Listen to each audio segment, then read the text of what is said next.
Esmond Alcock says the secret to living 108 years is to select the proper spouse. Alcock, from Caribert, Sask, located about 200 kilometers southwest of Saskatoon, celebrated his 108th birthday on Friday and is the oldest man in Canada.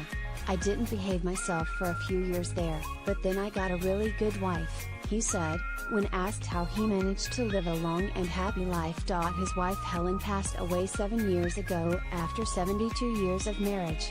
He lived alone in the family home for a short time and then decided to move into the Caribert Health Center.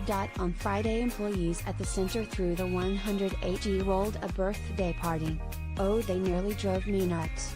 They probably took 100 pictures of me," he said, laughing. The town's mayor, Wayne Mock, also attended the party.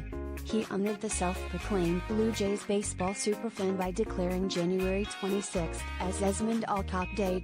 Long-distance celebrations. Although his son Dale Alcock, 78, couldn't make it to the party from Port Coquitlam, B.C., the two FaceTimed beforehand. "We FaceTime every day on his iPad and you can really tell how happy he is, and they treat him like gold in there," he said. Staff wrapped up the party with his favorite meal, steak, carrots and fruit. Home sweet home. According to his son, Alcock has lived in Caribert for 100 years and worked as a farmer before retiring in